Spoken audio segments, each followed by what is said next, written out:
out here. Speaking to you guys. Okay, good morning. What's Sidney Jones' status, and where do you stand overall with the cornerbacks? I stand right here. The team, where does the team stand with the cornerbacks? Sydney's doing well. He's going to go through walkthrough this morning, and then we're going to progress him slowly, through the portions of practice as we can. So he's kind of day to day, but he's doing well.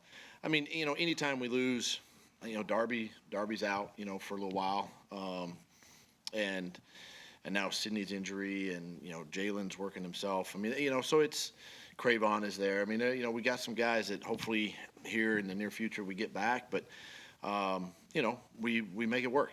That's just you're dealt a 53-man roster and some 10 practice squad guys, and Howie does a great job of bringing in talent that we might have to elevate. So it's something we're working through. How about someone like Deshaun? What are your expectations for him this week?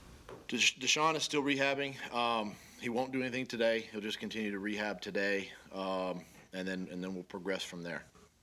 After a Thursday night win and some time off, how much of a different step or a bounce do these guys have going into this week with the Jets?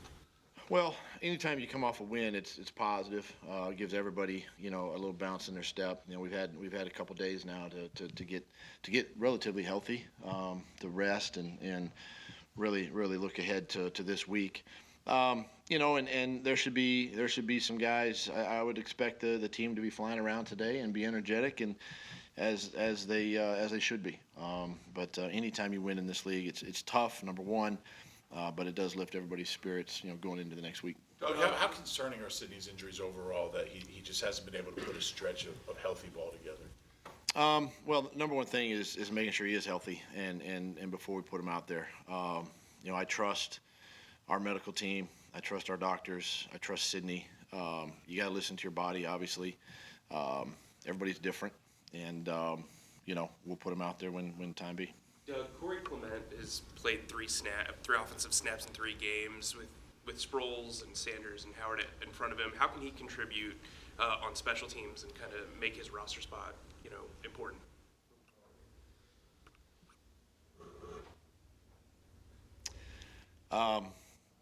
Corey's. Listen, I love Corey. Number one, his role is special teams, and he's going to make an impact there first and foremost. He understands his role. Where he is in the kind of the order of the running backs and what we've done there. Listen, he's a breath of fresh air. I mean, he's a guy that comes to work every day, prepares as if he's the starter on offense. He prepares obviously as a starter on special teams, a core player for us, and he's always got energy, always has juice each and every day, and that's what I love about Corey. Doug, how's Avante? Doing well. Further update, other than what we last heard when we spoke to you on Friday? What did you hear last? Sprained neck, I believe, and concussion. Still in the protocol. Yeah. With Corey, how tough is it? I mean, obviously we all know what he did in the Super Bowl and what he's capable of as a runner and a receiver. How tough is it for a kid to change roles the way he has? Well, the one thing we can't do, I think, is always look behind us. I think we got to look forward, and Corey's doing that. Corey's looking forward. He's looking what's ahead of him, and listen, Corey's the type of player that, again, comes to work every single day. How can he help our football team win? I mean, he gives of himself to the team, and that's who Corey is, and that's. Is it tough? It's tough to go through injury as a young player and then try to bounce back, when the team is moving forward. But, he's picked up right where he left off from a health standpoint and just he's contributing where he can. And right now his role has been on special teams. Doug, what's Carson doing better this year than maybe, he was doing last year or even the year before? I mean, what have you kind of seen from him so far? I mean, I think it's a couple of things. I think number one, probably the biggest thing is just understanding more of the offense, knowing where everybody is. He's getting the ball out of his hand. He's making great decisions with the football, getting us in and out of, maybe a bad play into a better play. We've used probably a little more tempo offense or no huddle offense, which allows him to see the defense, which he's very good at doing that. So there's probably a number of things, but I think overall it's just his understanding of the offense and how how, as we game plan, as Mike, and myself, we put the plays together, how we can best utilize his strength to help us, win. Is the Green Bay game like an example of that? I mean, he only threw for 160 yards, but, it wasn't anything flashy, as far as. It doesn't have to be flashy. Are there times when we're going to have to throw to win? Yeah, we're going to have to do that, and we've done that. But you also know that when you have the ability to run the ball like we did the other night, good things are going to happen also. And so it takes that pressure off of the quarterback. And Carson's talked about it. I've talked about it.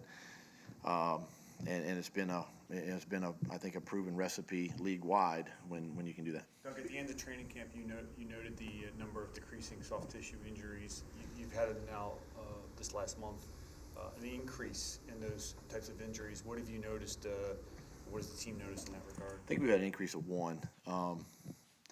But it's something that we monitor. What do you mean? We just the information that we get. So just as we monitor all our players, all our athletes, we also know too sometimes, early in the season it's warm. They're coming out of training camp where maybe they're not getting a full complement of plays.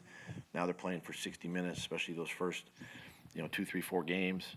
And football's football. It's gonna happen. A lot of transition, a lot of stopping and starting with some of this stuff. And I emphasize quite a bit. Even days like today where it's gonna be warm, you got to take care of your bodies. The hydration and whatever they have to do, rest. Eat right, training as far as extra conditioning, whatever it can do, whatever they can do to help them stay healthy. You mentioned your run game, Doug. Even without Quinnen Williams and C.J. Mosley, the Jets have done a pretty good job against the run so far this year. What have you seen on tape and the challenge they present?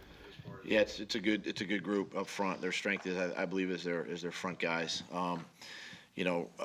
This is a Greg Williams style defense where they're gonna give you multiple fronts. They're gonna move the front. They're gonna stem. It's an attack style of defense. Our angles have to be right with our offensive line and tight ends coming off the ball. We've got to, it's very similar to Green Bay in a sense, but probably a little more movement up front with these guys, more of a penetrating style, and so they're disruptive, and that's what causes, holes to close quickly, ball carriers to either bounce the ball, and if you do bounce it, there's a DB waiting for you. So it's an attack style, aggressive style that we've got to be sharp with. Doug, the practice of going for it for 2 when you're up 7, can you just help explain the reasoning behind that and sort of how you guys came about utilizing that practice? Well, indications at that point, if I can, obviously the touchdown put us up 7, right? So we kick the extra point, you're up 8. So a touchdown, 2-point conversion, you're tied, right? If you don't get the 2-point conversion, you're still at 7, and a touchdown extra point, you're still tied. So the rationale there was, I'm going to chase those 2 points, try to go up 9. Now it becomes a 2-possession game with, however much time is left. And you saw it the other day in the Baltimore game. They were down, and they scored, went for 2, got it. And so it does something for your psyche. And being down 1 score or maybe being down 2 is a lot different mindset for a play caller and for an opposing team. So for us, I wanted to get the extra 2 points, try to go up 9. When you look around the league and you see other teams still playing really conservatively the way teams would have done it 10 years ago, are you still surprised that it's taken other teams this long to kind of do these things? Quite honestly, I don't focus on the other teams. I focus on us and how we can get better and how I can get better as a play caller, a decision maker in game. I trust the guys that are doing studies and research for me, and I do what's best for us. I really don't pay much attention to what other teams are doing. How much of that is based on how much confidence you have in the other team to execute a 2-point conversion, and kind of where their offense is, or is it kind of just based on your feel? I think it's based on us, honestly. And are you referring to? Well, I mean, if you feel like the other team, is going to have a high chance of converting that 2-point conversion, Well, If and the you thing don't, is then too, I mean, chances are that, that's part of the study that we do from a, opponent's offense, obviously. But it definitely puts the decision-making, in their hands, obviously, to go for two if you did elect to kick the extra point. Now, extra points are not guaranteed anymore either, these days. But I do trust Jake in making those. It's nothing against that, but I just wanted to make that a 2-point or a 2-score game. As you had the chance to watch the league on Sunday. We've seen you before call the same play 2 times in a row or 3 times in a row, maybe when it hasn't had success, and times like this past week when it has success. What goes into your thinking when you call the same play 2 times or more in a row? I learned that several years ago, working for Coach Reed, being in a game situation and coming back with the same play back to back, where the discussion was not to do it, right? Because the defense will recognize the formation or the play or what's coming. But what I learned from that was, and we called the play again and we had success the next time. What I've learned is the defense is going to adjust. They're going to make another call. If we didn't get it right the first time, we can definitely get it right the second time. and I have a lot of faith in the guys, to get that done. Now, in the plays that probably you're referring to, we also had alerts attached to them, so Carson could get us to a better play based on what we had called. So that's also part of it. As you had the chance to watch the rest of the league on Sunday, what stood out to you about what teams are doing elsewhere? The thing that because of where we are and the situation, I looked at our 2 losses and how we lost those games, and turnovers and penalties. And those are critical, obviously to winning and losing in this league. And I looked around some of the games on Sunday, and those things kind of showed up, turnovers, penalties at crucial times, whether they're offensive or defensive penalties. And I think teams that can eliminate, obviously you're not going to get rid of them. They're going to happen, right? But if you can minimize them, your chances for winning football games goes up. And so watching games, the teams that are efficient are the teams that take care of the football, right? And they're scoring points. The teams that aren't, they're not taking care of the ball. And that's what I looked at our 2 games, and that's what happened to us. We just didn't take care of the ball.